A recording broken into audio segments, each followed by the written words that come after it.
The program will begin in 10 minutes.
Please take your seats. The program will begin in 5 minutes.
Please take your seats. The program is about to begin.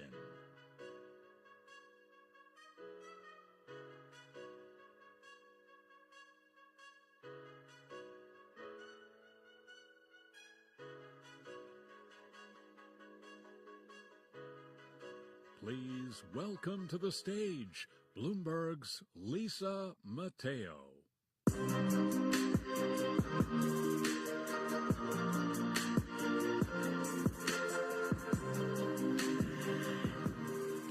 Hello, good afternoon, everyone, and welcome to Bloomberg's A Future Investor Garnering the Power of AI event. Whether you're here with us in Atlanta or maybe you're joining us from the live stream from somewhere else, we are super excited to have you here with us today for this part of the 2024 Future Investor Series.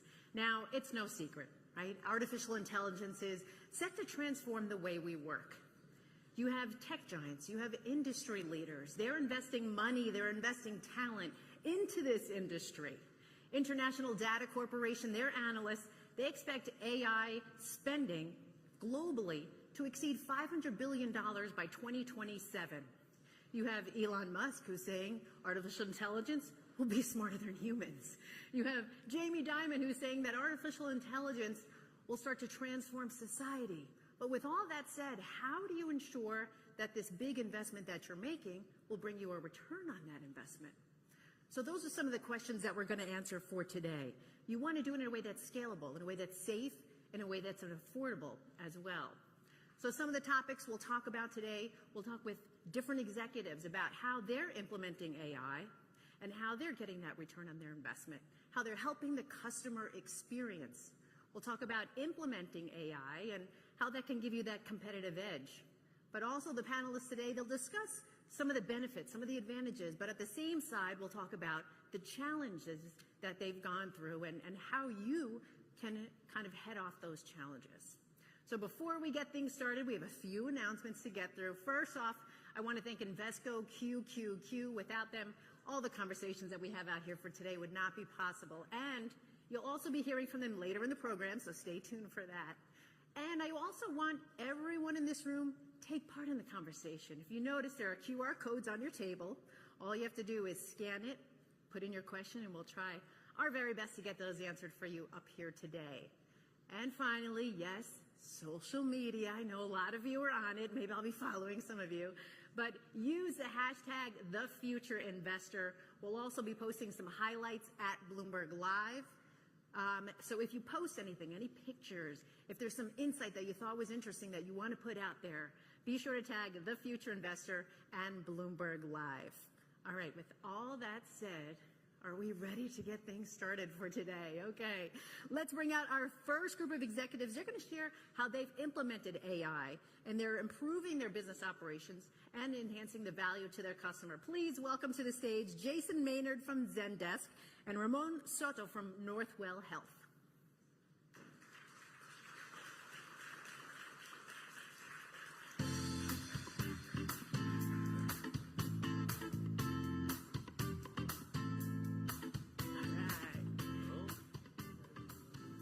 Thank you, gentlemen.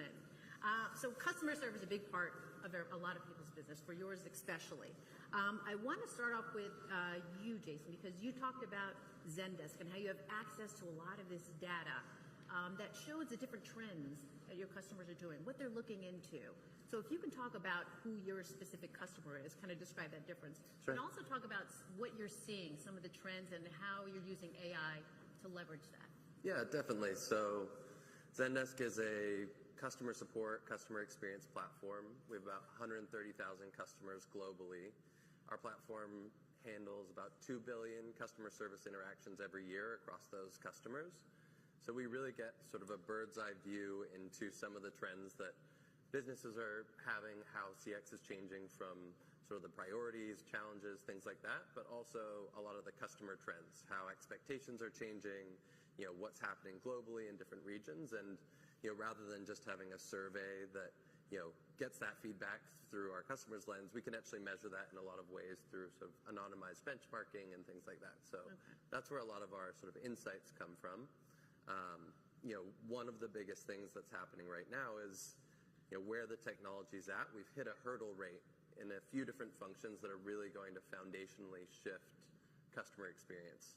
I think engineering and customer support are just two that are very impacted today. And when you think about why that is, these LLMs are very, very good at generating conversation, and they're very good at problem solving. And if you think about what a great support agent does, they're great communicators, and they're really good at helping customers with problems. And so that hurdle rate, we've hit from a technology standpoint, and it's going to really change the way that CX teams are run, because these LLMs have very different constraints. The cost to run them is much, much lower. They can speak every language. They handle every modality, whether it's video or text or voice. They can speak every language, every dialect of that language. And so, they don't operate under the same cost constraints that CX teams have operated under for the last 20 years, where we'd love to have as many people as we could and answer every customer's question as quick as we can. But, because of cost constraints, we haven't been able to do that. But that whole calculus changes in a world where you can automate more and more of those interactions. And so we've made a big investment into how we're helping our customers drive both the efficiency and automation into a lot of their CX interactions, but also, giving their teams tools for them to be more productive, get up to speed, and help customers more effectively. So a lot with productivity. Now, Ramon, you were mentioning that you're using AI in different ways. One, to help the physicians, but also to help the customers to find physicians. I mean, there's a number of ways you're using it. Yeah, so can you guys hear me okay? Oh, no. Can you guys hear me okay? There we Check. go. So Northwell is the largest healthcare provider in the New York market. We have about 85,000 employees. We see about 6 million New Yorkers each year. And our main challenge is productivity. Okay. We have more people who want to seek our services than the capacity to fulfill them. I actually have 4-month wait times to see specialists. And if you've ever been on a physician search function, you know how frustrating that process can be. You have a condition, you're having a health event, immediacy, time matters to you, and we're trying to shrink that time. And we're trying to shrink it in two different ways. One is reimagining the physician to patient experience. Is it right if I just speak? Hold on. We're going to switch. Doctor-patient is reimagining the doctor-patient experience. So when you're in a physician practice, you fight for your 5 minutes of time, right? Everybody experience this? And if you think about it from a physician standpoint, it is just as frustrating to spend just 5 minutes of time. The reality is the electronic medical record has consumed up too much time for the physician in terms of the engagement and interaction. So we're using ambient listening powered by AI in the back end to automate the interaction, to actually capture the conversation in the room, to automate the physician's notes, to place it in the electronic medical record so that that note-taking process is pulled out of the experience. What do you give back to the doctor? This wonderful experience of time. You give them more time to interact with the patient. Mm-hmm. For us, you give them more time to see patients. That productivity boost can be as high as 100%. And with the patient gets to have the experience documented and automated. So we can actually publish the experience notes in the form of text for the patient. If there's a caregiver as well, we can give them a summary of the interaction so that this very fragile moment of exchange where the patient is consuming so much information, the doctor is giving so much information, you streamline it and you increase the experience. And that's what's about, giving the patient more time with the doctor so they don't have to, that's a big part of it. Yeah. That's exactly right. Now, let's talk about, it seems like a lot of the return on investment is more generated around productivity from what I'm hearing so far. Ramon, I want to talk to you because we have a question on the board. This is from Bank of America. They say they're looking forward to learning more about how companies can better implement AI tooling while delivering value and generating revenue. So this is what people are talking about. Okay, I'm going to make this investment, but how is it going to be worthwhile? So Ramon, talk about how it's shown that improvement? Because you touched upon it a little bit, but explain a little bit more how you're seeing that return on investment. Sure. So we're seeing it in a couple different fashions. One is in terms of spurring adoption into the organization so that you're driving innovation through your pipeline. And you're increasing that capacity to exchange the most valuable of work. So how do you use AI to actually reduce the non-value-added work and supplement the value-added work? Our call center is a wonderful example of this. We have a goal of automating about 80% of calls and exchanges so that they're AI delivered and AI based, and not necessarily affecting the workforce in terms of the number of people we hire, but allowing them to operate at the top of their certificate, handle those most acute clinical engagements with consumers, and in many cases actually do more value-added functions like reach out to individuals and help them along their care journey. So all of a sudden you've taken what is historically a very challenging interchange with a consumer who likes calling a call center. AI doesn't get tired. AI works 24 hours. You can increase your points of contact. You can increase your customer satisfaction in those exchanges, and you can deliver a much more valuable experience at a much reduced cost. Now, how about for you, Jason? How are your customers seeing that return? Yeah, I think it's along a similar dimension. There's really two. One is really around the customer experience. Mm-hmm. All the benchmarking we've done shows that the biggest things that are negatively correlated with great satisfaction are, the reply time, time between responses, time to resolution. All of those things drive down satisfaction in a customer interaction, and a lot of those things are constrained by, when your teams are available, and AI sort of changes that calculus. You can instantly respond at any time of the day, and really sort of improve that customer experience around interactions where you don't have to wait for a human being, that where automation is the right fit.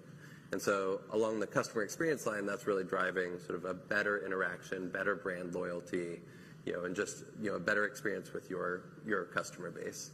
And then the other side of that is really margin enhancement. So we estimate about $350 billion is spent on CX labor per year now, about $50 billion on CX technology.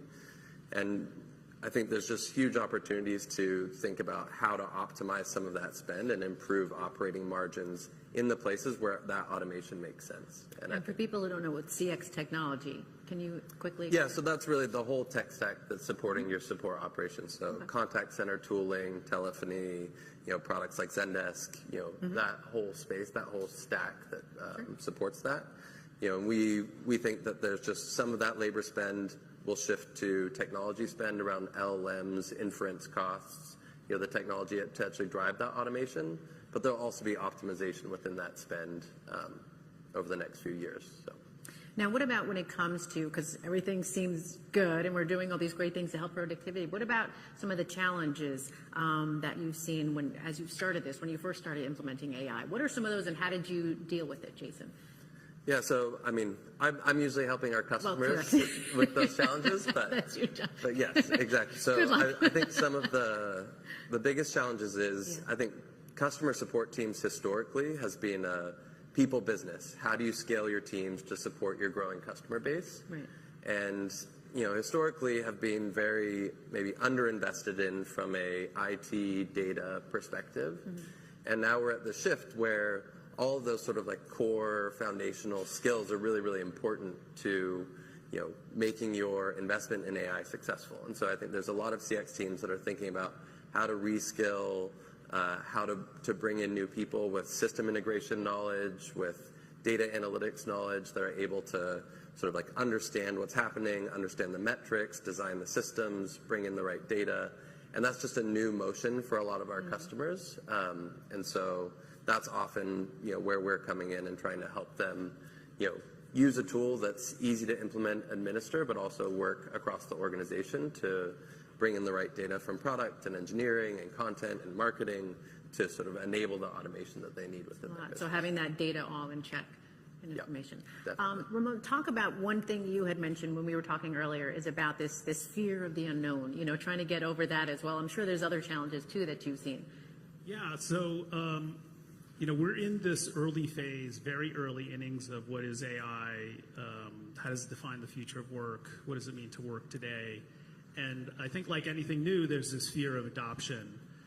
So in my function, we've implemented 4 things. One, we had an all-employee call, a town hall about a month ago, and I told my staff, no one will lose their job. We may not hire more people as a function of what AI can enable us, but let's take the fear out of the adoption cycle, and let's get you to experimenting. No one's going to lose their job. The second is we require boot camp training, just the basic functional training on what is it, what can it do, what does it mean to how I work. For a knowledge worker, it's got the opportunity to revolutionize how you actually practice your function. So how do I spur ideas? How do I spur use? Thirdly, we'll do our strategic retreat. We'll do our long-term roadmap as a management team, but we'll do that as an annual process because the speed of change is pretty significant in this organization with this particular technology. And then lastly, we've created an ideation fund, a bonus, if you will. So we parked $100,000. We're going to give out $10,000 bonuses to people who come with ideas so that we can then implement it. So it's one thing to have your roadmap and an idea of where AI is going to take you. It's another to have fresh ideas brought to you from the rank and file and staff who's actually implementing this function. Wow. And you're getting ready to deliver that first bonus? Yeah, so our first bonus, we've got a really interesting digital use case where somebody's reimagined some of our content development process, and we're going to cut our first check. Very good. Now, along that, I'm going to bring up one of these questions that we have because it kind of ties into what you're saying. It's a question from Elevance Health. There is a concern that AI is being overhyped. So with all that you were saying, you were telling to your employees, do you think it's being overhyped? Or? Yeah, so I have enough gray hair that I remember a time where the internet was this exotic thing, and the use cases for it weren't very clear, and think about how far we've come. I remember I was in business school when I got my first Facebook account, and I thought, isn't this cute? This ability to interact with my classmates and see nice pictures. Now imagine a world without both and the economic engine that Facebook has come in terms of an advertising platform. And I don't know that we really understand what this will look like 10 years from now, but it is here and it is now and it's providing tangible value and benefit.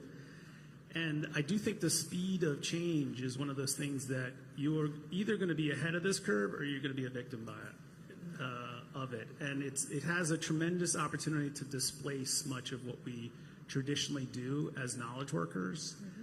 So how do we train people? How do we think about deploying that productivity in a very different way and in a value-added way? Just like any other tool, labor's being divided, man versus machine. Machine is becoming more capable. How does man interface with that machine to produce the highest and best work for the benefit of their customers?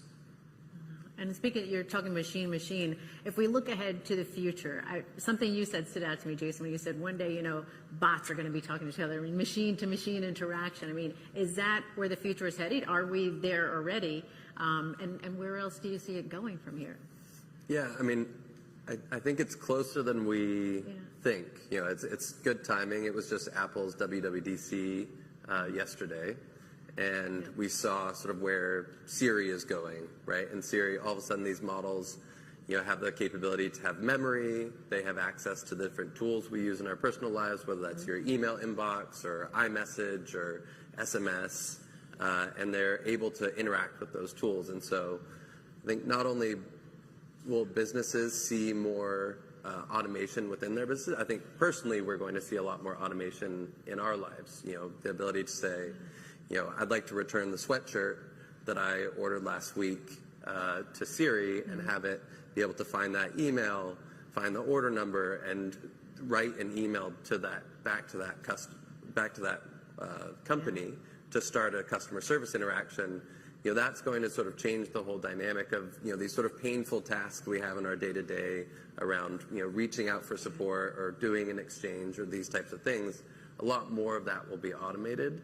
And when you think about, personal automation meeting business automation, we end up in this sort of interesting state where, there will be more, LLMs talking to LLMs, resolving issues between two parties. And I think we're in very early innings of, do those things happen over the traditional channels that we've all used as humans, like email and text? Are there new protocols or APIs that will be built that sort of connect those systems in a deeper way? All of that infrastructure is still very much in flux, but I think much sooner than we think we're going to have, machines talking to machines, resolving so the mundane of, support interactions, CX interactions that have historically been all human to human. And we have probably about 3 minutes left. Ramon, where do you see the future headed for them? Maybe, what are you excited about? I think we get to really reimagine how to deliver healthcare from my standpoint. I think AI is disruptive in the most positive of senses. Our biggest challenge is, how do I deliver better health for all with better outcomes at a lower cost and a better experience? And nobody would have rightly designed the healthcare system that we have de novo in this country. It needs a lot of help. On the delivery side, we're seeing margin compression like never before. 2 years ago, 2/3 of healthcare lost money. Last year, about half lost money.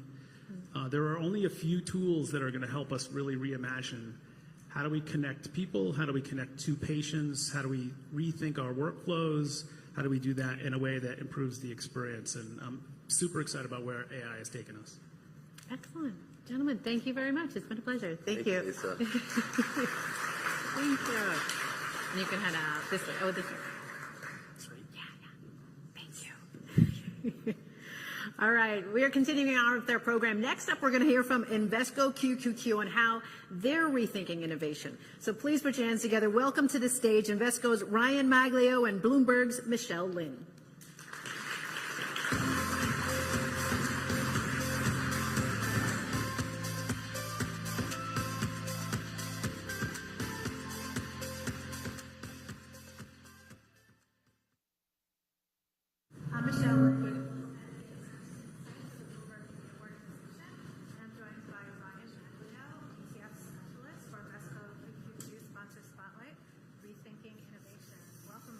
Thank you for having me.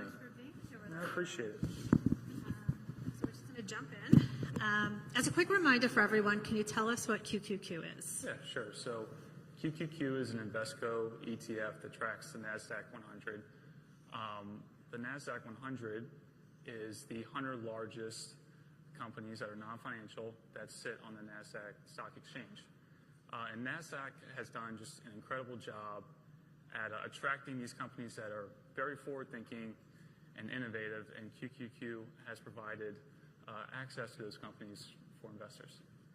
And has the appetite for investing in innovation grown? And I would say so. And so we quantify innovation in two ways. So we look at research and development spending, and we look at patent activity. And what we've seen is that companies that are on the NASDAQ 100, companies under QQQ, tend to outspend their counterparts, say, in the S&P 500 on research and development. Because of that, we see a lot of patent activity, especially in disruptive technology like AI. So 40% of the natural language processing patents are worldwide are owned by companies inside QQQ. 20% of cloud computing owned by companies inside QQQ worldwide, 18% of deep learning. So they are really in the AI space. And so what we've seen with that, we've seen a lot of fundamental growth. Companies inside QQQ tend to have higher earnings growth, higher revenue growth, higher dividend growth, especially over the past 10 years than companies, say, in the S&P 100, Russell 1000. With that, we've seen a lot of flows into it. So QQQ is the 5th largest ETF. It's got about $275 billion in assets under management. We've seen about $13 billion of flows in 2024, about $20 billion in flows over the last 12 months. And it is the largest large cap growth ETF out there. And of the 102 funds in the category, makes up actually 26% of the assets. So I absolutely say there is some interest there in innovation. In innovation. And how has that benefited QQQ? So QQQ just won the Lipper Award for the best performing fund, and that's mutual fund, ETF, fund of funds, over the last 15 years. So like I said, with that fundamental growth, we've just seen outperformance. We've seen over 400 basis points of cumulative outperformance over the S&P 500. And again, it just goes back to that innovation growth. So you've been delivering access to innovation for quite a while. Yes, so QQQ has actually celebrated its 25th anniversary of March in this year, of this year in 2024. And that makes it one of the oldest ETFs around. So for a long time, we've been providing liquid, cost-efficient, tax-effective access to these innovative companies, and we are certainly excited for the next 25 years. It's amazing.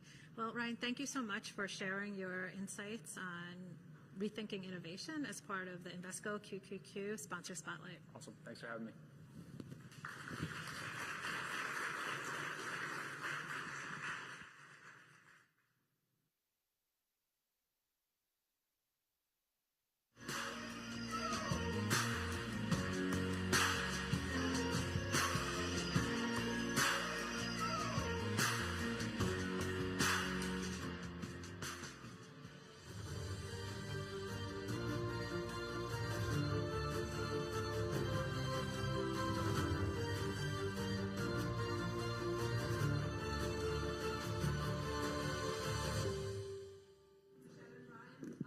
Hi everyone, I am Deeksha Gera, Senior Analyst for FinTech and Payments with Bloomberg Intelligence. We are Bloomberg's in-house research division with 500 analysts across the globe, and we cover 90 plus industries and 2,000 equities and credit. Very psyched to have Matt today. Please welcome Matt Lyteson, Chief Information Officer of Technology Platforms at IBM, and we'll be talking about digital transformation strategies to build a foundation for success. Thanks so much for having me. So, should I say? Yeah, absolutely. Fireside chat should be a little bit more intimate, I think. Yes. So when Uber came along and disrupted the transportation industry, and Airbnb changed the contours of the hotel industry, we heard everyone talk about the future being digital. And I sat through a number of such sessions where industry trailblazers were quoting Amazon as a poster child of that digital future, until they went and bought Whole Foods. And then suddenly there were talks about the future being phygital or omni-channel or other such names. Along the way, most of the banks that I covered came up with their mobile apps, their websites got jazzed up, and they started calling themselves digital banks. This actually trend was common across a lot of industries, with a lot of companies trying to call themselves as tech companies now. I'm so pleased to have you with us here today, because I think this is a perfect opportunity to really understand what transformation or digital transformation truly means. So, Matt, let's start with that. Like, how do you think that this whole concept of digital transformation has evolved over the years? Well, I think you set up some good examples, and certainly during the last panel we heard some of the application of AI. But I like to think about this when those examples you were giving, we were talking about simply digitizing our processes. We needed to inject technology into every aspect of our businesses. And I think what really shifted in November of 2022, when this thing called ChatGPT got onto everyone's radar, there's like, oh, there's something new and exciting we can do. But I think now what we're seeing, when you think about what has fundamentally shifted from just digital transformation to this AI-powered transformation, is the convergence of our business automation through technology, traditional AI, which is still extremely important in a lot of the industries, and then also this concept of generative AI, which, as you heard the examples with customer support, things like IT transformation, things like digital labor, can do things that we weren't really talking about just a few years ago. So I think all those things coming together is really what's setting the stage for now this AI transformation wave that we're in. So coming back to the word transformation, so what exactly does it take to build the foundation for a solid Let's start with regular AI transformation. I think the foundation is absolutely critical because what we find, the organizations need to move more rapidly than ever. We're experimenting with use cases. I heard even giving bonuses out for what's the most innovative use cases that we can get in our organizations. Really exciting. So what do you need to do? You need to be able to try these things out quickly, see if they work or not, and if they work great, continue to adapt them, and then if they don't, simply turn them off. And we like to think about this within the context of really this enterprise platform. And I call it an enterprise platform for business automation and AI. And simply put, it's that technology architecture that sits underneath everything that you can rapidly develop business cases on, these technological use cases for your AI, but it also supports things like your security, your compliance, your guardrails, your AI ethics that are so critical, all these use cases. And if you have that set up correctly, then you're able to try a lot of things out with low risk, see what works, see what doesn't work, and move on from there. Yeah, that actually points to the exact problem, right? The easiest thing about AI is the AI. Like what goes on before that and what kind of is required to kind of set up a solid foundation for that is another conversation, right? So moving on to Gen AI, and I promise that we're going to talk about a little bit more around hype versus reality around that. So I was presenting at an event, this was earlier 2022, and we had one of the tech giants, I'm not going to take names, present, and they displayed these really amazing models, which was, again, it was the pre-chat GPT, but they were like the generational AI models. And it ended with a statement, we have this really cool solution, and up to you how you want to use it. It just makes me wonder, are we kind of putting the cart before the horse? Is this like a solution that we are trying to find problems to solve with? And to that effect, like, what are some of the most common areas where you've actually seen real benefits come out of generative AI? I think you highlight something very important. Obviously, we're in this state of, I would say, almost frenetic energy, all this excitement. What can it do for us from generating images? We see things now, like even generating movies on the fly. And I think what we're really seeing is three primary use cases. You heard about one a little bit before with this customer support. That can be internal customer support, such as what we deployed within IBM. We call it Ask IT, and really giving all of our employees, within 100 days, by the way, a new way to interact to get IT support so that our support agents can focus on those really complex, hairy issues like when your laptop doesn't work, to the external customer support. We also see a lot of really positive use cases around IT transformation. The fact that we can translate legacy languages on systems that maybe are 30, 40, 50 years old that we don't understand, that are critical parts to our business. We see a lot of that in financial institutions. I've got some that I'm responsible for. Well, now we can dissect that. We can give our software developers new tools to be able to analyze for security vulnerabilities and give them guidance on this. So this whole domain of IT modernization. And the third bucket is really around what I would characterize as digital labor. So I think what we're seeing here now is just this manifestation in what we'll call chatbots.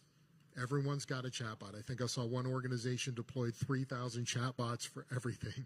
Well, all these little digital assistants are helping us all as knowledge workers, and even workers that are not knowledge workers that are doing physical things in the field be better at their jobs. And so I think these three buckets of use cases are really where we're starting to see a lot of value across industries. Got it. So chatbots, IT modernization, and digital work. And that includes digital code, right? We were talking about that getting it deployed across a lot of companies. In the same spirit of hype versus reality, what can generative AI not deliver for you at this moment? Yeah, so I think two things really to keep in mind, and one sort of tongue-in-cheek, because we had an experience, we deployed an agent, thinking about 60 days, really as a generalized use case for all of our company. We call it Ask IBM. This gives you a way to get tasks done, like help me write my blog in the morning, because I don't like to write blogs. I'm not a writer. I get a little bit of writer's block on that. But then everyone thought that this was going to automagically solve enterprise search. We were magically going to find any of that content. How many of you have that thing where you can't find anything in your file repositories? Generative AI is not going to help us with that. The other thing that I think is extremely important, we get these very specialized use cases. You can think HR, you can think your sales team, where you need to have a deterministic answer. How many days of paid time off do I have left? Well, if I put that into a generalized model, it may give me the wrong answer, and that could have profound ramifications for your organization.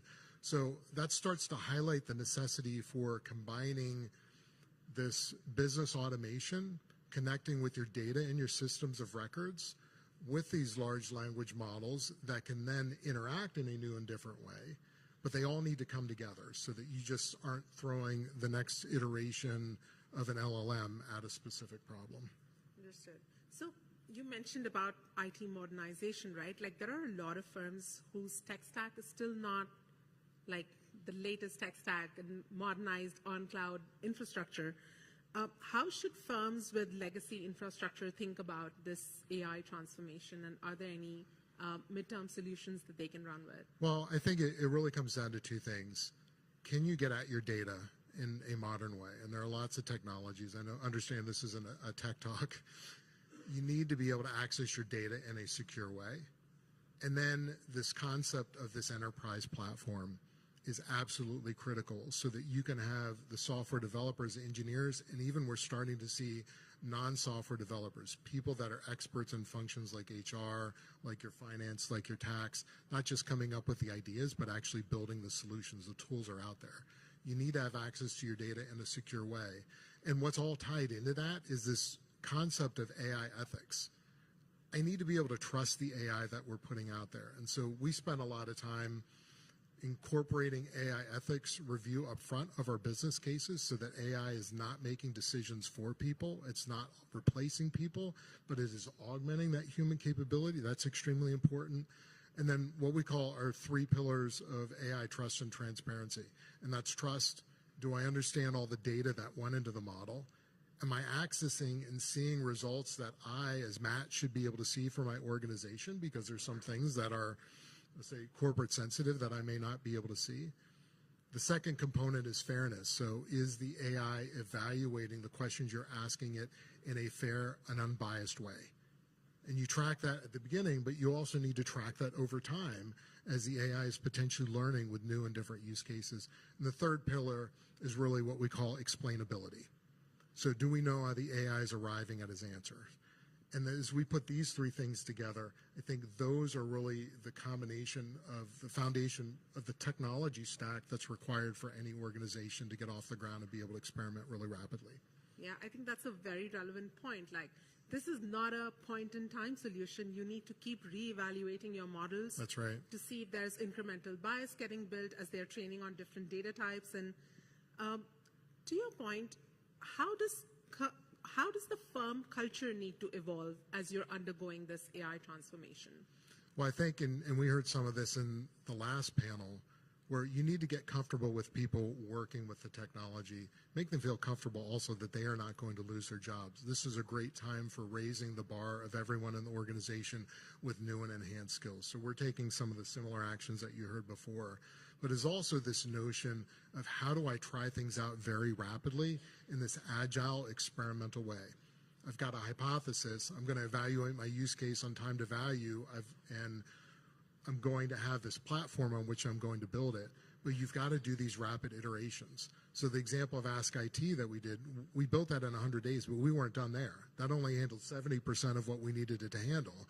We're continuously looking at the data to figure out how do we need to tweak the dials, what are additional use cases that we need to intersect with that so it learns over time, and that we as an organization are learning over time. And I think some of those facets of, be a scientist, move fast, be able to experiment and understand that not all these things are going to work out are all key attributes that I would say organizations want to aspire to. Definitely brought me back to my engineering days, developing a hypothesis and going with it. It feels like a long era gone. There's an audience question that I want to address as part of this. So empirical evidence shows that human-in-the-loop reinforcement learning to be the best performing implementation stack for AI/ML projects. Unfortunately, this is counterintuitive for AI/ML projects funded with a headcount reduction mandate or goal.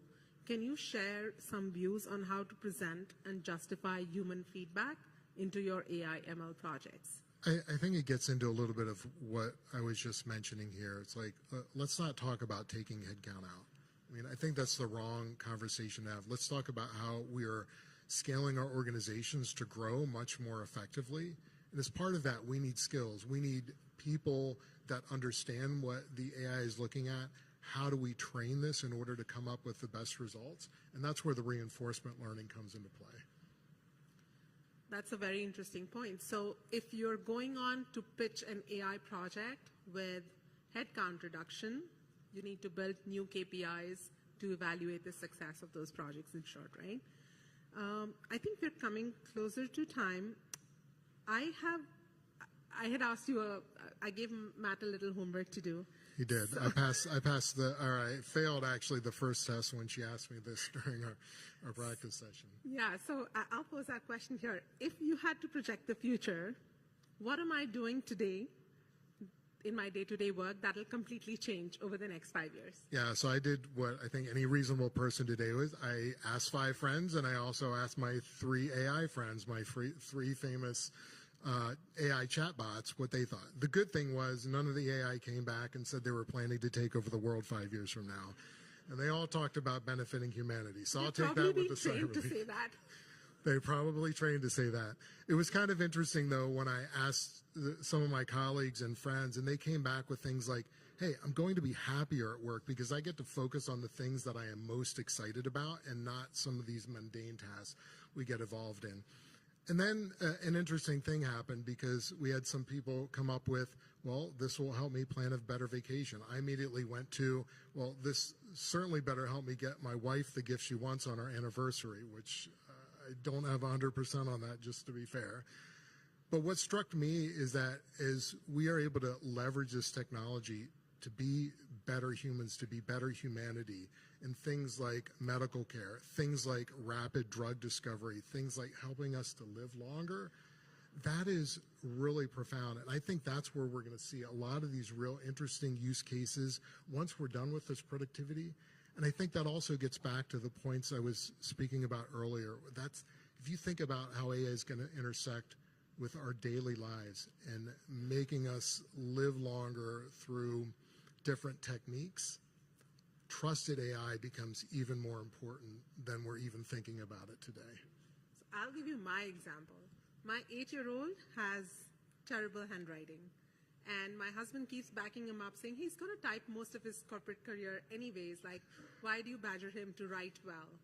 I have one up on that. Who knows how typing will be important going forward, because you've started doing a lot more voice-based commands, and with the way NLP is progressing, like, who knows whether he'll type a lot or not. I think between typing, I got young kids too, and maybe hopefully not having them learn how to drive, even when we live in the suburbs, I'd take both of those as a win. Well, I'm not very confident with my Uber still, but I'll take, with my Tesla still, but I'll take you on that. With that, we're at time. Thank you so much. Just circling back to where we started, I wanted to leave the audience with a thought. Was Amazon.com just a digital front for the brick and mortar retail, or was it more than that? How did it change the rules of the game? And today, if you have to play that game and you have to fight the Amazon in your industry, how will you do it? Will it be a mobile app or a website that will help you do it, or will it take more than that? Thank you so much for being with us, Matt. It's a pleasure. Thank you for having me, Disha. And thanks a lot.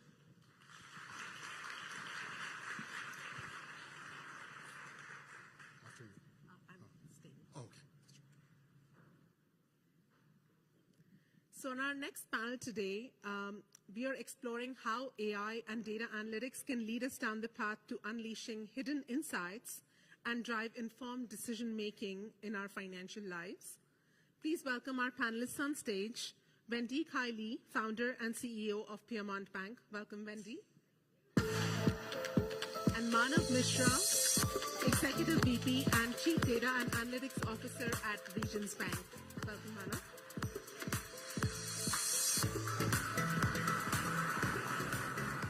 Well, thank you for joining us today. Let's face it, like we just talked about it, AI is around us everywhere, right? From recommending the next TV series that we'll binge watch to maybe even writing these opening comments, though I cannot deny or confirm that. But before the robots take over our jobs, and they promise to be nice about it, let's learn how this technology is actually affecting the banking sector. And our esteemed panelists here are here to separate the hype from reality. So get ready for some insightful conversations and hopefully robot-free ones. So Wendy, I joined BI in 2015, and that coincidentally was the year when AI was known, that it was a landmark year for AI. Cloud computing infrastructure became vastly more powerful and more affordable. There was a lot more data being created. A lot of qualitative factors were now quantifiable by the way we could capture them into data pieces, and software became cheaper. Yet back in the day, the biggest use cases that we saw within banks for AI were chatbots. And then over the years, we've seen a lot more citations for AI being used in fraud detection and prevention, in credit underwriting. Algorithmic trading has become like more talked about. And then wealth managers, for the lack of right or wrong, we're talking about robo-advisory and hybrid advice.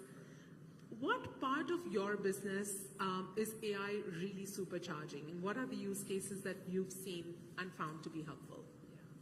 So for now, Piermont is commercial bank only, so we don't have retail business. So where we have seen the most impact internally from a use case standpoint has been fraud detection, especially in the sense of BSA/AML, meaning transaction monitoring, identifying suspicious activities. And that's been also most aligned, frankly, from a regulatory desire standpoint and framework. So we thought that's the easiest, that's the most impactful way to start, especially in working with the regulators, and we'll talk more about that later. Getting them also comfortable and see the positive impact of using AI. So that's where we've been spending most of the time. When Piermont was built from scratch, like literally a blank slate back in 2018, 2019. So when we were building these technology stacks, we actually first and foremost was thinking of using more AI technology to do acquisition at the front end. And then very quickly realizing that from the inherent bias that potentially can present in the data sets and stuff, to introduce that as the first step out the gate for a commercial bank, it was just not the most wise thing from a risk management standpoint. So that's where we've been using it. Yeah. That's interesting. Manav, how about you? Like, where have you seen the most bang for the buck for your AI projects? Yeah, and Regions is a regional bank in 16 states, about 21,000 associates. And what we've focused on is, well, let me first start by separating out traditional AI, which includes machine learning and natural language processing, from generative AI. So our focus has been more on the traditional AI, and the use cases are numerous. We've built data products that help our bankers really understand their customers in the moment and recommend what kind of conversations to have with them, minimize the risk around the transaction, including fraud, and then really enable a very successful positive customer experience. So just as an example, we built out a data product called RClick, which our commercial bankers use every day. And before every customer interaction, it gives them a rich view of what their customers are doing at that moment and what kind of product to recommend to them, what kind of financial risk may be emerging with a particular customer, what kind of retention risk might be emerging, pricing optimization, finding new prospects. So just as an example, this is the kind of thing that we do on a day-to-day basis. Understood. We promised to sift hype from reality. So not sure if you followed the controversy around Amazon's just walkout technology. The company claimed that allowed customers to just bypass the traditional checkout. And as an achievement powered by entirely computer vision. The controversy was that the technology was in fact 1,000 people sitting in India and who review what you pick and walk out of the stores with. There appears to be this imminent hype and this pressure around deploying AI or claiming to deploy AI across any and every problem that you can find. In your view, Manav, what is the most overappreciated or overhyped area of a problem that you could solve with regular analytics, but people are trying to solve with AI? Yeah. And I tell my team every day that, use the Occam's razor, which is find the simplest solution to a problem. You don't have to, go with generative AI to solve a problem which may be just a simple computation may result in a good solution. You see that all over the place, and it's partly people like us who are, techies at heart. They're excited about new ideas and new technologies and want to bring this hammer to every nail that they can find. As an example, another product that we've built out is called Our Voice, and this is a voice of the customer product. It really looks at what customers are saying to us and about us in different forums. And we were able to use a transformer model, a simple transformer model that allowed us to really find trends which helped our bankers understand what they needed to react to, what they need to leave out. We didn't have to go to an LLM and try and do that for our banks. Yeah, and that's possibly because you're not going out in the market to look for funding, Manav. That's part That's true. Why you're telling me that. Wendy, developing and maintaining AI infrastructure can be very expensive, especially for smaller firms, right? Yeah. How do you think about the cost-benefit analysis of deploying AI for different projects? Yeah, so I think I'll answer your question in a different way. For us has been about breaking it down to digestible phases. Because with the AI, what we learned early on is the recalibration is really important. So monitoring for effectiveness, and then recalibrate is so critical. So, and also from an internal stakeholder buying standpoint, also it's another reason why it's better to chop it down to more digestible phases to make sure that everybody is on the same page, senior management and the board, so that funding is there, right? And then enforcement is there in terms of the rollout and the training. So for all those reasons, right, we have been taking the approach of making sure that every phase, it has a measurable ROI. So it's measurable value add versus always gunning for some type of transformation. At least for us, especially for a smaller shop, that's not what we are gunning for, right? It's making sure that everything we do has a very practical return on what we implement. Yeah. So I think that kind of applies to the broader macro environment that we are in as well, right? Like cost of funding has gone up. There's a lot more rationality that is coming back to what is the ROI of these projects, and it's back to basics, like what is the value that it's delivering. So even as AI promises a lot of potential, it effectively comes with its own set of hurdles, and the biggest ones that we've heard are around data challenges and regulations. So let's start with you, Manav.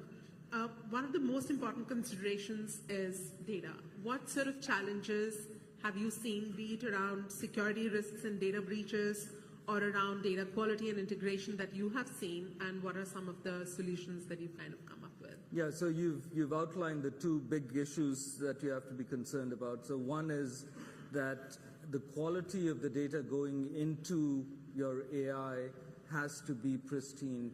Without that, the quality of the outputs suffer. So we've taken a number of measures around trying to ensure data quality. So we look at three different aspects of data that goes into any consumption, which includes AI. But the first one is the data is adequately cataloged. It's got metadata associated with every critical data element. And so we've got a tool around that. The second one is that we've got rich lineage for each of the critical data elements that go into the data consumption endpoints that include AI.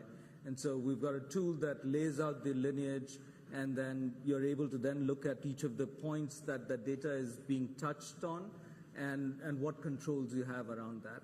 And finally, you have a data quality engine, which then has rules associated with the quality of the data.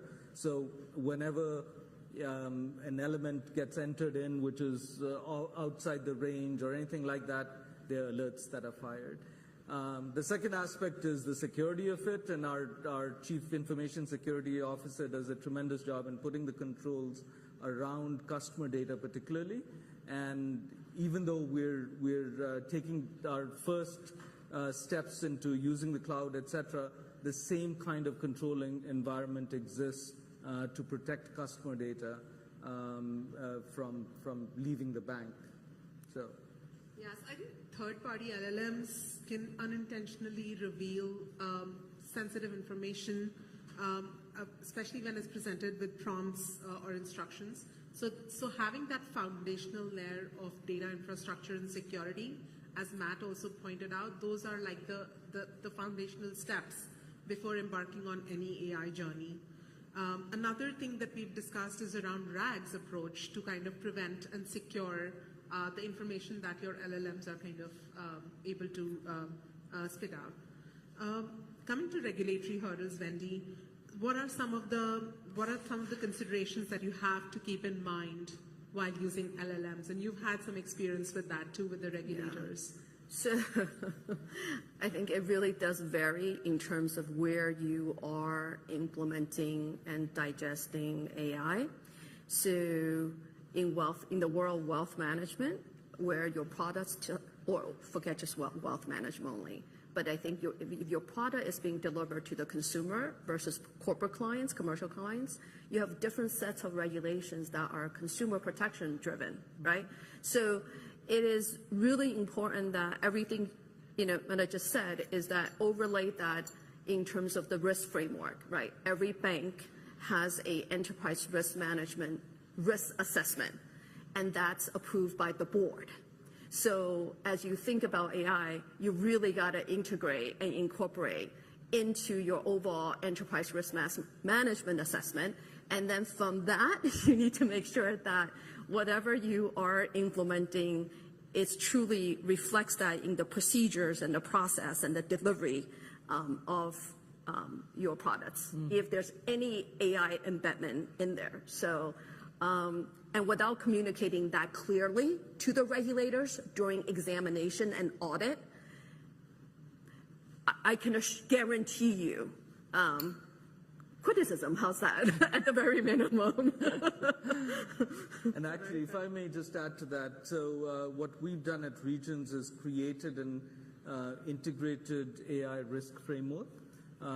This is a team that was from different parts of the bank, so included legal. It was led by my team, but then included legal, procurement, InfoSec, the software development teams, and so really came up with that overall framework and then the underlying policy and standard that anyone who wants to use AI at the bank has to follow. And, if they deviate from that, there are mechanisms to control against that. Yeah. So that was risk management and regulations, but how about ethical considerations? So I want to give an example there. Cookie maker and bakery franchise chain Crumbl is being sued over sharing customer financial information with their payment processor, Stripe. Crumbl had incorporated Stripe's wiretaps in their website, allowing the processor to record customers' mouse movements, clicks, keystrokes, IP address, physical location, and financial information. And even as Crumbl gave this information to Stripe with a very noble goal, it wanted to protect itself from fraudulent transactions, it really is a very fine balance. Where do you draw the line? So any thoughts around that, Manav? Like, how do we promote this amazing set of services securely to your clients while still not invading privacy to that extent? Interesting.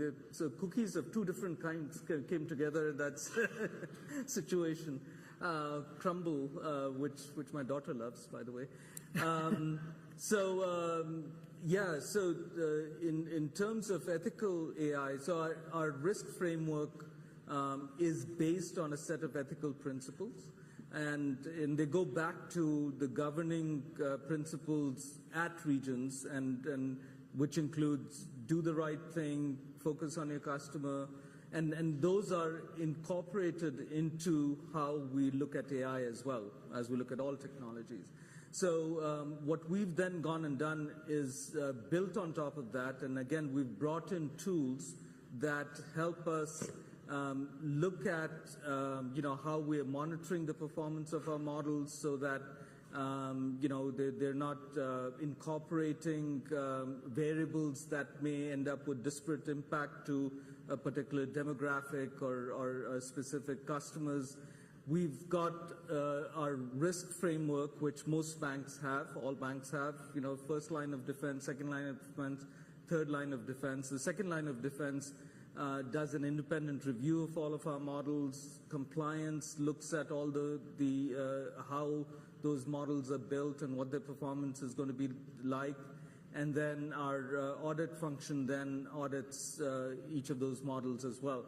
So there are lots of governing structures that we've put in place that point back to those core ethical principles that are part of our framework. If I may add, I think even if you're not in the banking sector, meaning being highly regulated, model validation and establishing what is the most appropriate interval that you should conduct model validation is really critical. And whether it's really actually delivering the performance that you're looking for, in addition to from a managing risk standpoint, right? Yep. Just keep monitoring and validating. So don't wait for the regulators to come and tell you what's the right thing to do. Preempts that. That's probably the bigger takeaway. Last question for you, Wendy. So we were talking about regulations and talk about I'm not going to quote Jamie Dimon here, but talk about the level playing field. Yeah. You are competing with the likes of Apple. By the way, I don't know if you followed the announcement. They promoted new launches around tap to cash. When they announced pay later, a lot of banks and fintechs kind of stocks drop. How do you fight that battle, or how do you defend versus the big tech against that battle? Sure. So I've always told my team that we focus on doing what we know how to do the best. And what we do know is banking products. And we never walk around, even though we're the first true, completely tech-enabled banks built, but we don't walk around and pretend to be a software company, to be a technology company. That's really important. So if you flip that, right? Apple, what do they focus on? What are they typically excelled in, right? So is banking knowledge, especially understanding regulation, that's where we have the competitive advantage, is that knowing how to tie it back to risk. It's not the most glamorous, exciting part, but it's critically important to ensure that as we try to sort of trailblaze in this world, in this particular area, that we don't actually end up getting into larger trouble than unintended consequences. How's that? So that's why I would say that understanding the banking products, understanding the regulation around it, and the proper risk framework is the bank's competitive advantage. And if I may just add to that, I think the real, I think you have to look at every possible competitor that may come into your space. But at the end of the day, we've built a relationship with our customers, and we've got bankers that are local, that understand the customers and the domain, and we empower them with data and technology to help them serve the customers. Yeah. That's how you can compete against any of the possible competitors. Yeah. Well, thank you so much for those insights. We are close to time on that. I want to leave the audience with one thought after this panel. Is Wall Street really ready for a Silicon Valley invasion? AI isn't just automating finance. It's fundamentally rewiring how we do commerce. And are you ready to be passengers in that driverless market? And who knows whether the next crisis will be caused by a model that we can't understand. So just some food for thought there. Thank you so much. Thank you. Wendy. Thank you, Mana. Thank you. Thank you. I hope you all learned something.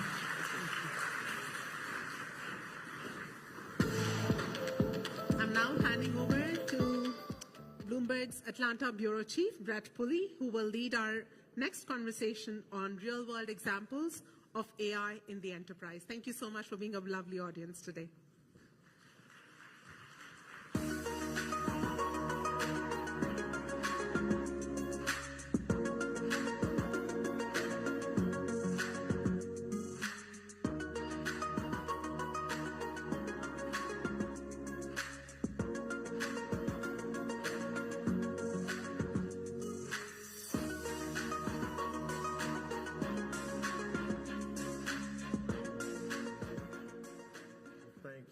Thank you. Please have a seat. I'm Brett Pulley, and I'm the Atlanta Bureau Chief at Bloomberg News. I'm joined here to my immediate left is Ankita Agarwal from Kimberly-Clark. To her left, Kevin Dehoff from Honeywell. And to Kevin's left, Mallory Freeman from UPS. Welcome. So NVIDIA has a market cap of $3 trillion. And Jensen Huang has a personal net worth in excess of $100 billion, enough to buy plenty of those cool leather jackets.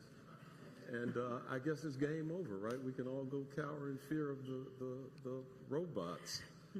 But in all honesty, everyone now is rushing to respond to the rapid emergence of AI, and all three of our panelists are actually from companies all over 100 years old, and all have been leveraging advanced technologies really for some time. So, Ankita, with that, I'd love to start with you, and you can offer us some hope. How has Kimberly-Clark applied machine learning in its businesses? Yeah, so I would broadly categorize Kimberly-Clark, for the matter of fact, any CPG right now who is categorizing AI, ML in 3 to 4 broad categories, right? The first one is analytics and insight. We at Kimberly-Clark are using AI models for forecasting and really finding out that white space across our revenue generation, our margin management, how and where and which shelf do we promote our products, which is famously known as trade promotion management. So that's one of the biggest area. The second biggest area is the content creation for sales and marketing. We touch lives of 1/4 of world's population every single day through our products. Imagine if we can offer a hyper-personalized offer to each of them so that they come and buy our products, or we know what's going on in their life and have a very specific shopper marketing event, it would be great. So that's the content creation, the hyper-personalized offer. That's the second area. The third is more on the employee productivity side. Famously, we all know about Copilot. So Kimberly-Clark is also using Copilot for all the employee productivity gains, whether it's writing the minutes of the meeting. I don't have to write it, or my team doesn't have to write it. It's great. Even for things like, finding out what's inside a particular policy document, not going through it, just asking the KC GPT, which we call it, or Copilot, which is very KC specific, and upload that maternity leave policy and ask them, hey, tell me what's the benefits and where I can look into for certain questions that I have. So I guess these are some of the areas. The fourth biggest, I would say, is knowledge management. Asking our teams and our employees to go ahead and, learn through Microsoft Copilot, ask those questions, look at what's the trends going on in the market. So that's probably the fourth biggest area that we are seeing. That's great. Mallory, I'll jump down to you. UPS, does UPS consider itself a tech company? And if so, what are examples that underscore that? Yeah, perfect. And Brett, love that question. We've had a really fantastic set of talks here today. So I would say UPS is absolutely a technology company, and innovation is truly in our DNA. We've been at this since our founding, like you said, over 100 years ago. Now, what does that innovation look like? Well, different than 100 years ago, but the relentless drive is to improve our customers' experience. And we've got 4 strategic initiatives right now going on that are part of our digital transformation. So we're working with AI and Gen AI, and I work very close to that area, so I've got some exciting examples to share there. We've also got our smart package and smart facility sensing technology. So I know we'll have some good discussion on sensing and kind of where that IoT is going. And, you know, if you look at how we're also rolling through our network, how do you leverage data? It's also through our digital twins. So having that digital read on what's going on in our operations, actually over 1 billion data points coming in over our operations over a given day. So how do you make a representation of our network, then use that to drive better decisions? And then last is robotics and automation. So how can we make the lives better, our employees' lives better, our customer experiences better, leveraging some of these new technologies. So a lot of different areas to unpack. The way I always like to break it down for folks is that through the technology, you drive business value. You drive business value through creating revenue opportunities, whether that's by having a more curated customer experience, like was brought up, you know, how can you hyper-personalize? Or in our case, how can you proactively sense whether we need to actually go after a customer to make their experience better? How can we prevent churn, for example, or offer a more catered offering across our whole UPS portfolio? So that's revenue. Cost reducing is another huge bucket for us. So whether you've got our core optimization technologies, it's not just all AI, Gen AI, there's analytics, BI, but there's also an entire suite of simulation and optimization driving better routing decisions. And last, and I thought this one came out really well in the last panel in particular, is thinking about reducing risk. So you can create business value by reducing risk. And AI and data are actually some really fantastic ways to do that. With our UPS digital offerings, we've got some fantastic offerings coming out to reduce risks for delivery defense. So how can you make sure that you get a package delivered as a small business or large business working with UPS? So lots to unpack, but yeah, definitely technology is a very exciting place to be right now. I saw a video over the weekend on the news. I'm not sure where it was, but the driver put the package down on the front porch, and as soon as the driver took his hands off the package, porch pirate ran onto the porch right in front of the driver. The driver's like this, took the package. I don't know if there's AI can do anything to solve that, but I can't believe the brazenness. I mean, there's one thing AI can't do, and it's deliver a package. AI, in this case, probably can't prevent that, you know, porch pirate incident, but we have a whole delivery defense suite of technology that could have potentially predicted and then offered, different opportunities like delivering to one of our UPS stores or other options. So yeah, it's it's a kind of a cat and mouse game, but always looking for digital solutions. If I'm a customer who has a consistent problem with porch pirates, you guys, AI can tell that and then say, how about if you pick this package up elsewhere? Yeah, and that dream is the reality, and our fantastic partners at UPS Capital, the insurance branch of our organization, now part of our digital, UPS Digital organization, are doing a lot with data and analytics monetization. That's one of the premier products coming out there. So, yes. Great. So, Kevin, what are some examples of how Honeywell customers are undergoing transformation to benefit from machine learning? Yeah, so I lead Honeywell Connected Enterprise, and that's essentially the software part of our portfolio. And as we're working with our customers on the solutions that matter, these solutions are increasingly data-enabled and software-led. And so increasingly, we're embedding machine learning and AI into our products, into our solutions. We largely work with industrial types of customers, and most of those customers are in various stages of a journey to much more intelligent and autonomous operations. And so when we talk about autonomous operations, that doesn't necessarily mean zero people involved in the process, but many of our customers are facing a scarcity of skilled labor. And so they've got to find ways to increase the performance of operations, and the way to do that is to use the data that's being generated. And so, a couple of examples of how we utilize machine learning and AI to deliver those outcomes. The first is around process control optimization. So operational assets are generating lots of data, and you can use that data to further fine-tune and optimize the control processes. Another example is increasingly how we make operational assets more intelligent. So sensors are being embedded in all aspects of our solutions. Again, these assets are generating operational data, and so by using sensors to monitor acoustics or vibration or thermodynamics, you can make asset performance and health much more predictive. You can anticipate and therefore avoid unplanned downtime and increase asset utilization. Another use case for AI is how I mentioned the scarcity of skilled labor.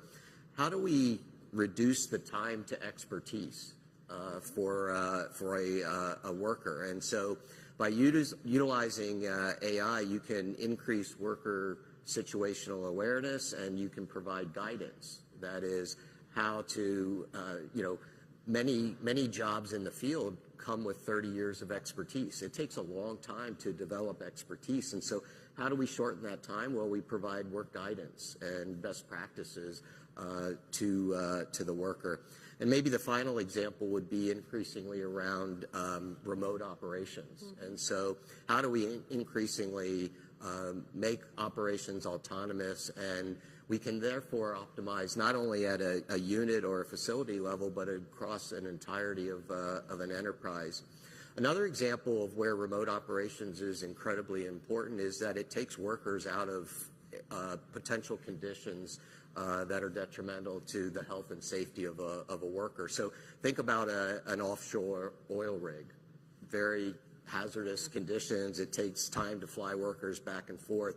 So the more we can monitor operations and operate those types of facilities remotely, now we take our workers out of harm's way, and we're able to to make that operation much more healthy and much more safe. It's interesting. So you talked about time to expertise. That's like so. Yeah. Well, we used to say the old timers have institutional knowledge right now, but the institutional knowledge can conceivably rest with the robots. Yep. Well, the part of the problem I mentioned is the scarcity of skilled labor.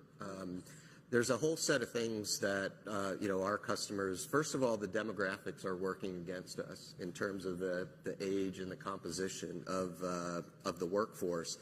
There's a constant need for higher performance, higher output, but at the same time, a lot of the institutional knowledge is walking out of the door with retirement. And so, while we actually have shortages of labor, we also have inexperience, and that.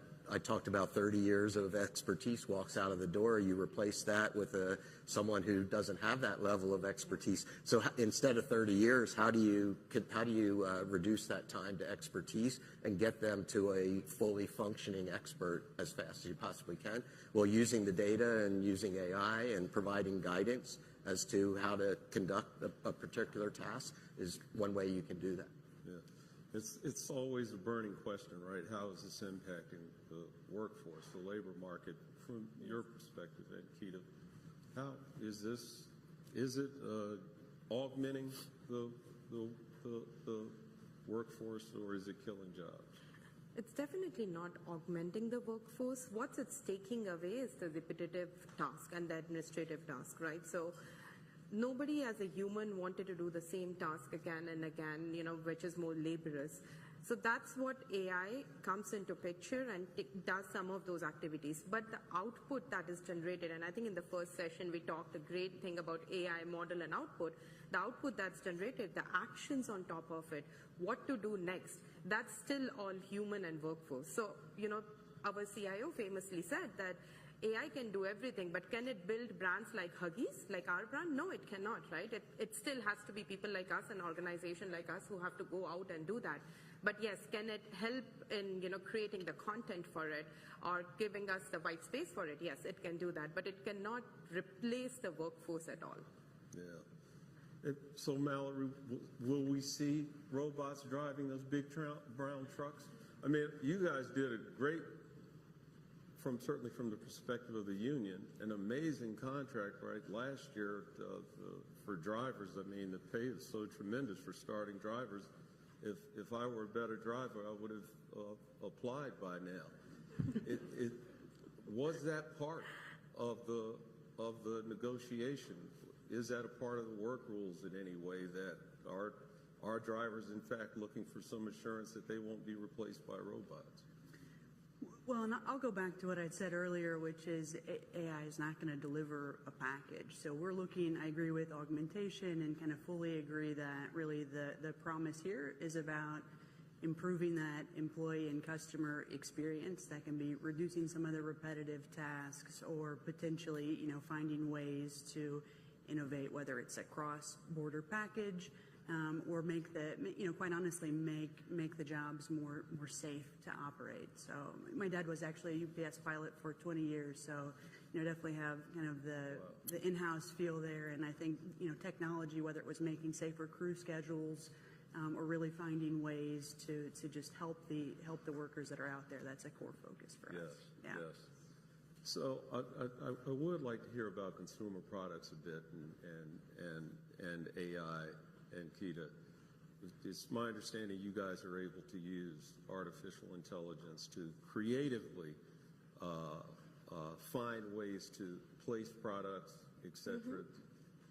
You had mentioned something to me about beer, and which you guys don't sell, but beer and diapers, which you do sell.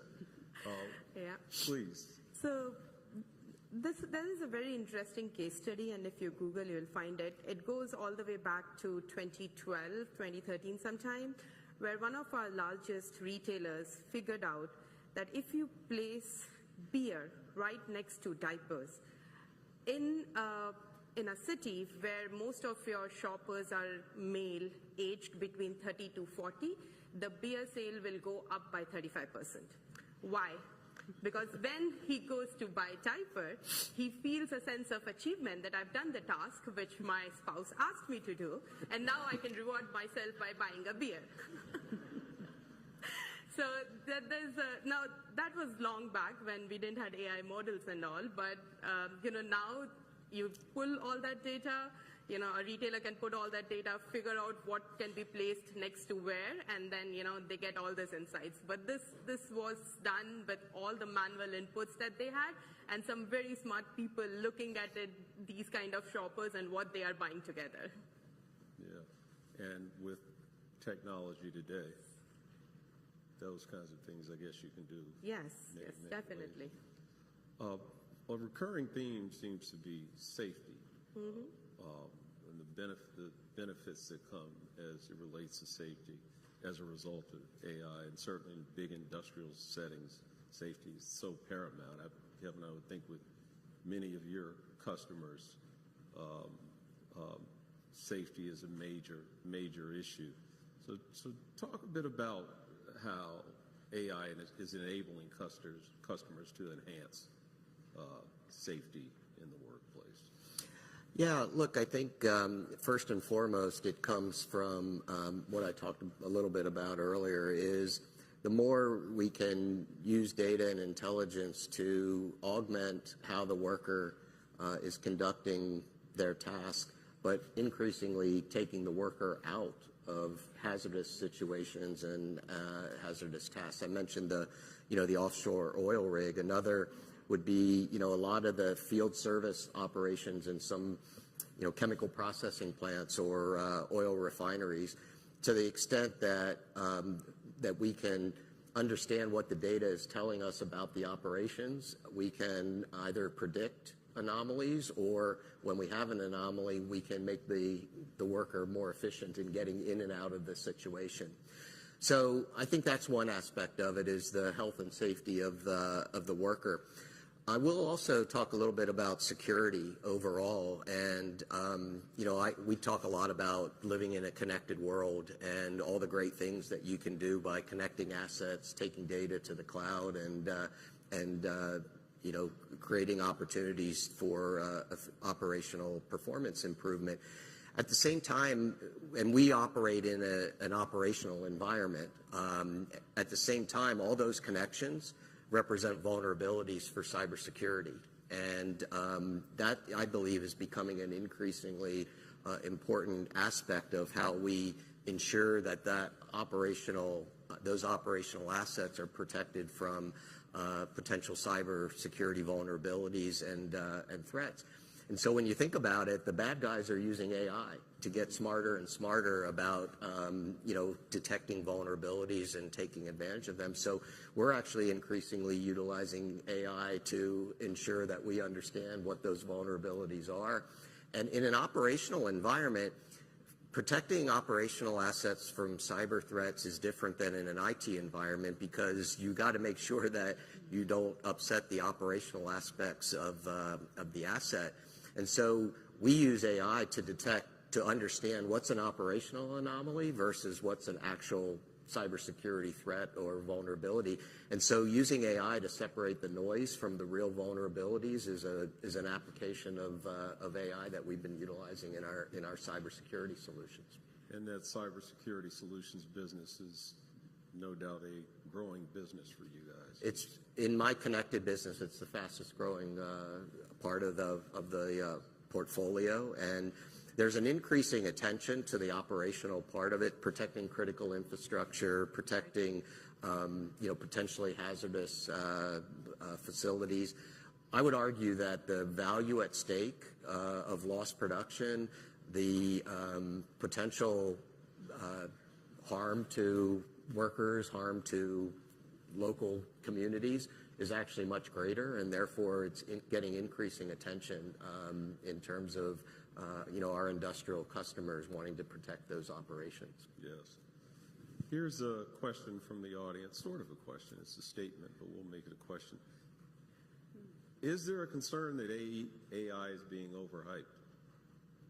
Anyone want to respond to that? Of course, we're here today. We're not hyping anything. I'll dive in. So is there a concern that AI is being overhyped? So I think it's a yes, no. So the potential's there and it's huge, and I think it's all about how you leverage the full set of tools in your toolkit.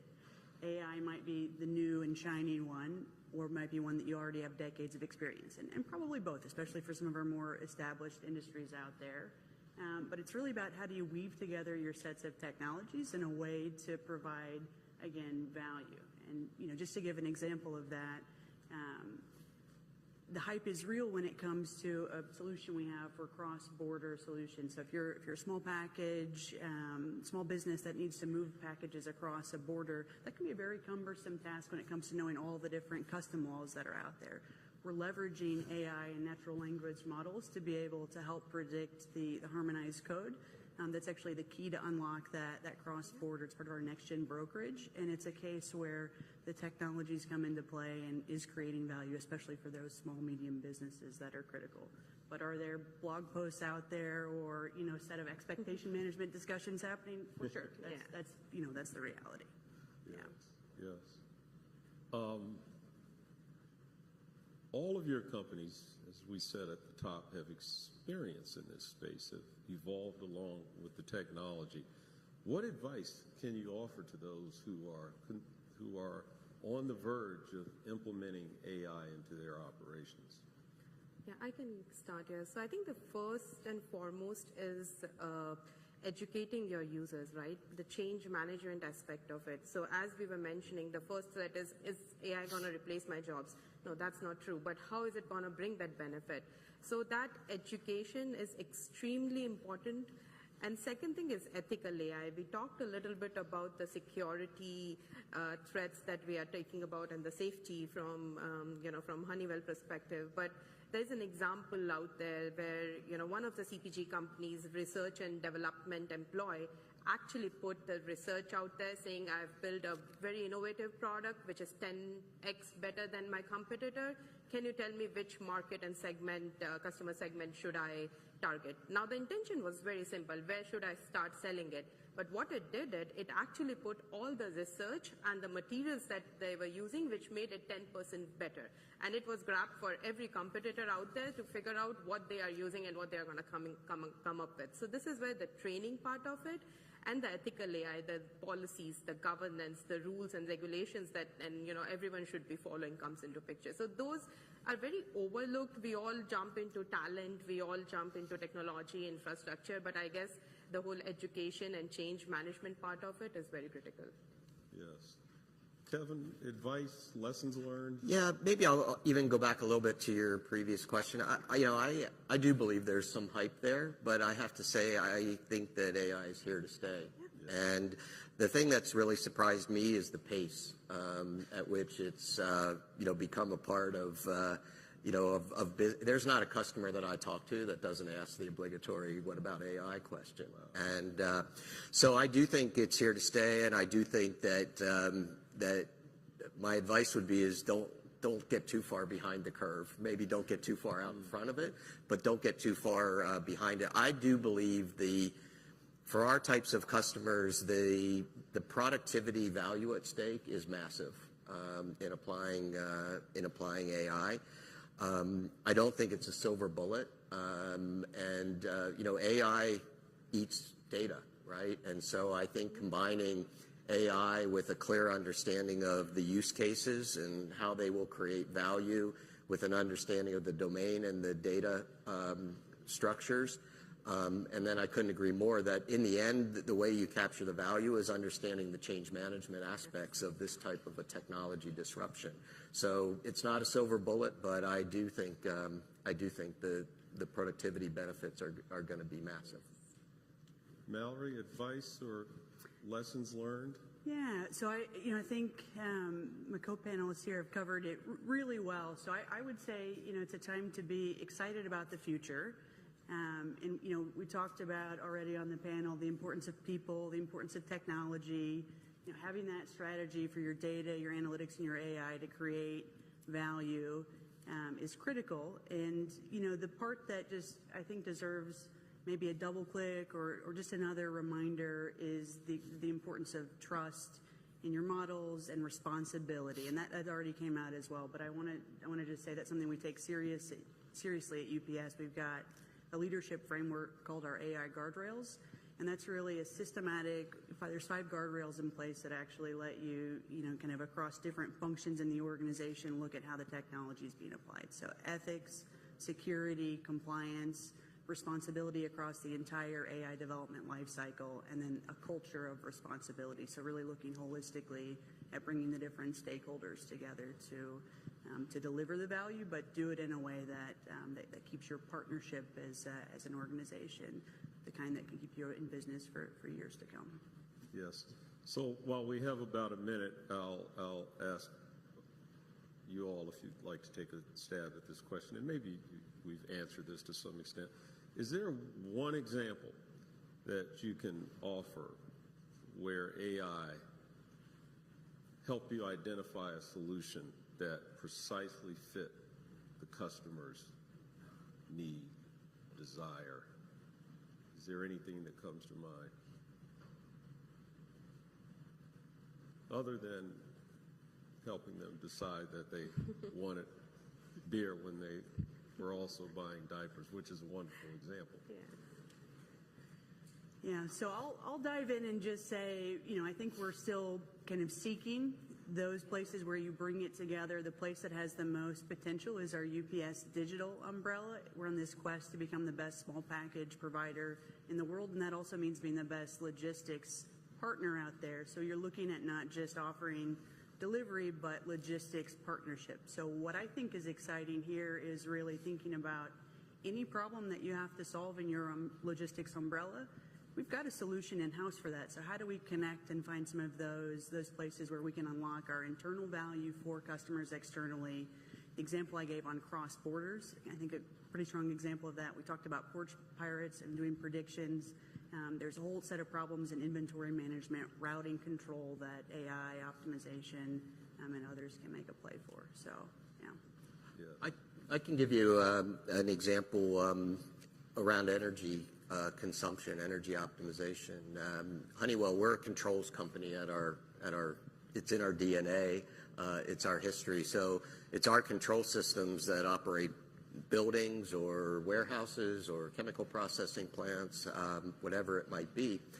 And obviously there's an imperative that those types of customers have around reducing energy consumption. And so we use AI to optimize the control algorithms to much more dynamically control the usage of energy. And that's something that, has economic value in terms of reducing the operating costs of those facilities, but also has societal value of less energy equals less carbon. And so there's an example of where, AI is being utilized to, not only economic good, but societal good in terms of carbon reduction. Yes. Well, wonderful conversation. All minds are at ease. Please give them a hand. Thank you.